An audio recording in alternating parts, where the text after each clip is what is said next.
Alright, y'all. I'm going to read Amos 7 for you, okay? God, my master, showed me this vision. He was preparing a locust swarm. The first cutting, which went to the king, was complete, and the second crop was just sprouting. The locust ate everything green, not even a blade of grass was left.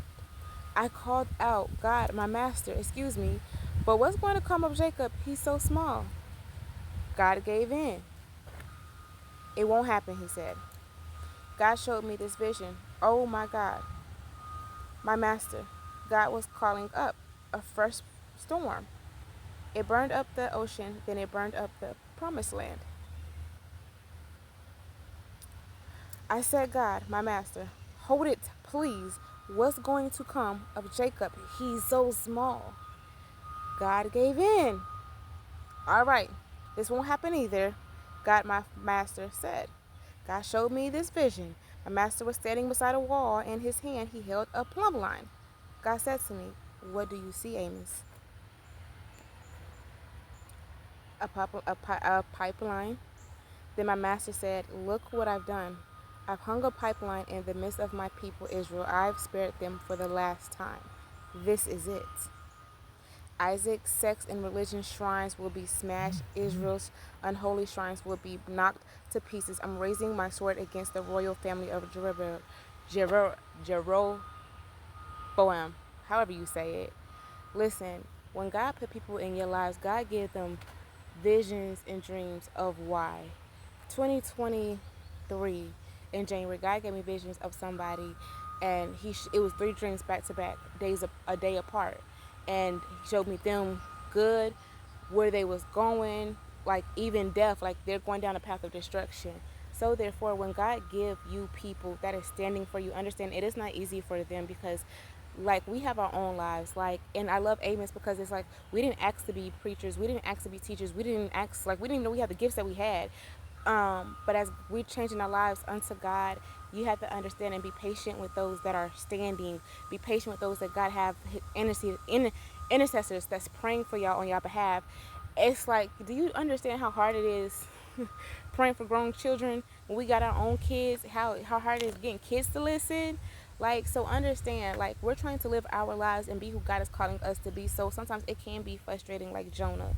Like, God, you know what? If they want to go down that path, let them go down that path. But then God has to remind me, Romans 11:31 and 32, to where I gave you mercy and grace. You don't know who was standing for you. I don't know who was standing for me, and I still don't know. But I know that God have people in places that's standing for me, that's praying for me, that's rooting for me to win. The same way that I have it in my heart, I became the opposite of what was done to me. I want people to win because you don't deserve the things that you go through. But understand, it is aggravating. And once God tell us to let go of you and to listen, don't pray for you, it's a different story. So be grateful of those that's standing for you. When God have them reach out to you in prayer, don't sit up there and say, well, God wouldn't do this. It's harassment. It's not. Trust me, it's not. Because baby, we don't want to be here anyway. Understand that we don't want to be here. Like he said, like, he is so small. God is saying, like, I put a pipeline in between. I've made a plan. I put my children in between to pray for them. But see, this is it. This is the last time. I've spared them for the last time. They're not receiving what you have to say to them. They're not receiving anything. They keep coming against you. And guess what? Because you are a child of God, you are standing and you are being obedient the best way that you know how to. The pain, the betrayal, everything that you're getting, the backlash, everything you're getting done dirty right now. Understand, God is about to handle it. God's about to handle everything, because people don't understand. People that don't understand the Bible will never understand you. People that don't have God in their life fully and physically, don't have that relationship, that full foundation, they will not understand you. And God is going to protect you through everything that He has you in. But for y'all, that God has people standing for y'all, be grateful and mindful, because God is saving your life. God sees you so precious that He is putting people to stand and to pray for you and to go above and beyond, because He sent His Son. His Son already paid the price. There's nothing that we can really do. But understand, because God trusts us in ways we don't understand why, that we're going to be obedient, because we're not going to miss out on what God calls us to do. Because in Ezekiel, God says, you know, do what I ask you to do, or it's going to be on your hands. And I'm sorry, I'm going to save my life by doing what God asks me to do and what He wants me to do. So if it's giving somebody a word, encouraging somebody, you know, just showing love, showing up. Sometimes just showing up in love is all you can do, so people can understand that there's other ways. Like, you don't have to become like those that hurt you. You don't have to become in and do unto others vengeance and do evil things unto them. No, because not all of us turn like that. Like, but by us showing up in love every time, by them seeing the Christ-like behaviors and the discipline that we have, even though it's not easy because it does hurt. Understand, we be wanting to run. Like, I I know I'm a runner. I'm sorry. I know I'm a runner. I don't like being in places that bring harm. I don't like my peace being disrupted. I don't like being around a lot of people.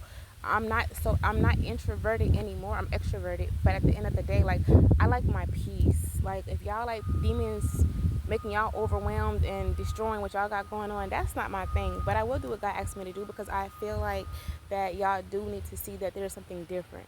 Don't take my kindness for weakness, or don't take God's children's kindness for weakness because of what they're doing and what they're tolerating. God gave us the capacity. Little do we know. We don't want to, like, I'm going to be honest.